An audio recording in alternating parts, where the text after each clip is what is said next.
Ladies and gentlemen, never before have we had so many different ways to talk to one another. In the distant past, written documents would be carried by hand across thousands of miles from China to Western Europe. Today, we access knowledge from all over the world through our mobile phones and at the tap of a key. Wherever you are watching this program, whether in this hall, at work, with your friends, or at home with your families, 谢谢。很高兴和你们见面。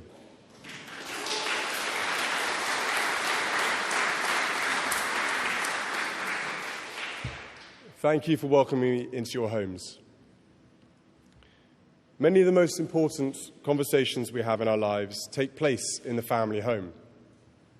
The home is where we learn from our parents and grandparents, teach our own children, and share our stories and hopes for the future. It is where many of our ideas and values are first kindled.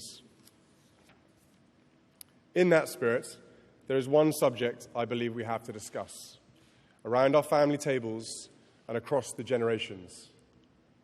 It concerns the future, and I know the Chinese are a far-sighted people.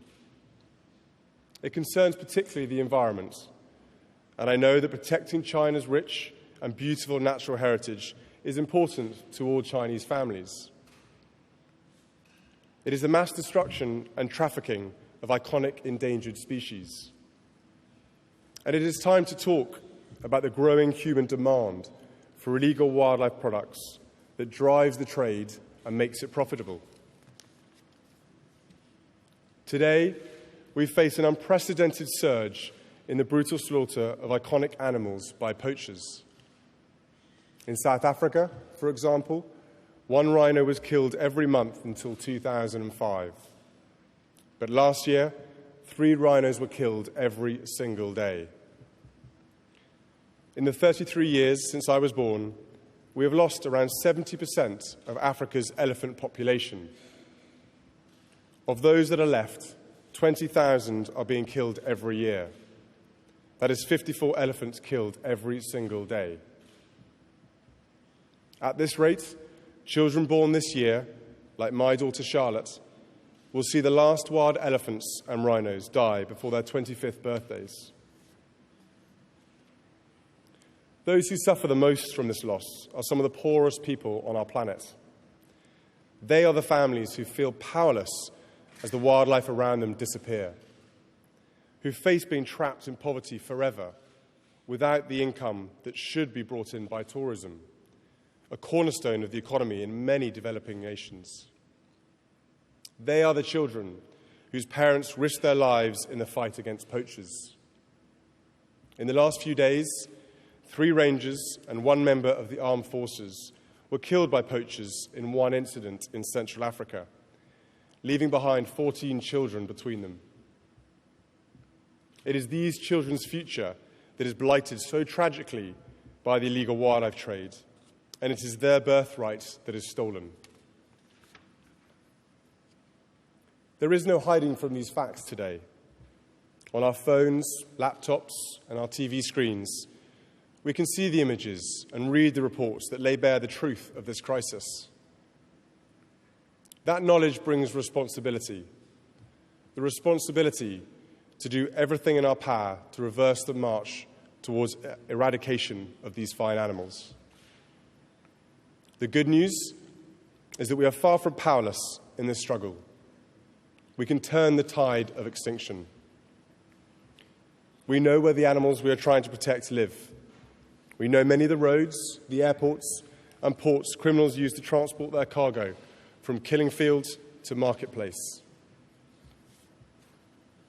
And over the last few years, we have seen a groundswell of action by governments to improve their laws and work across borders to fight the traffickers.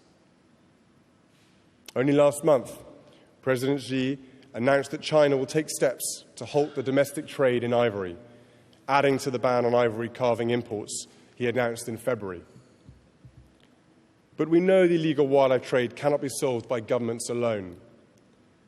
The spotlight falls back on all of us and on the choices we have to make to play our part in addressing this problem. We have to accept the truth that consumers are driving the demand for animal body parts, for art, for trinkets, or for medicine. Only we as consumers can put the wildlife traffickers out of business by ending our demand for their products. I know we can do this. The desire to possess animal trophies or ornaments made from ivory has been felt on every continent for centuries. I know this topic is sensitive for many families. For example, until 100 years ago, my ancestors were among those who had little concern about acquiring ivory, without the knowledge of the threats of extinction, corruption, and violence that the ivory trade would lead to. My rejection of ivory today is not a judgment of past generations. It is an acceptance of the world as I find it today, and the world I want my children, George and Charlotte, to inherit. Likewise, those doctors and medical practitioners in China that are speaking out against the use of endangered species in medicine, they are not judging previous generations who did not have the facts that you do today. They are just accepting the truth that all credible evidence and scientific research shows, for example, that rhino horn cannot cure cancer. We have a responsibility to act on the facts we have today. By doing so, we are honouring the generations that have come before us, and we are protecting those that are yet to come. I do not think that any of us would stand and watch an elephant or rhino being killed, or a ranger being gunned down, because we wanted a bracelet or an ornament to impress someone else as a gift. But that is what the demand for wildlife products means in practice. The decisions we make as consumers affect the lives of ordinary people thousands and thousands of miles away in countries we may never visit. If we buy illegal wildlife products, we are contributing to the extinction of whole species. But there is good news. And if you remember one thing, I want you to remember this: we can win the battle. Each generation decides what it values. Each generation can determine what we consider to be beautiful on the one hand, or unacceptable, or immoral on the other. We can act in solidarity with those fighting poaching and trafficking in their communities. I am absolutely convinced that China can become a global leader in the protection of wildlife. Your influence in the world means you can change the face of conservation in this century. This would be a contribution that would go down in history, one that your great-grandchildren would speak of with great pride. The greatest inheritance we can pass on to the next generation is a safe and sustainable environment, the priceless endowment of nature. Let us not tell our children the sad tale of how we watched as the last elephants, rhinos, and tigers died out, but the inspiring story of how we turned the tide and preserved them for all humanity. And in so doing, let us show the world that by working together, we can stand up to the great challenges our planet and our families will face in the generations to come. Cheers.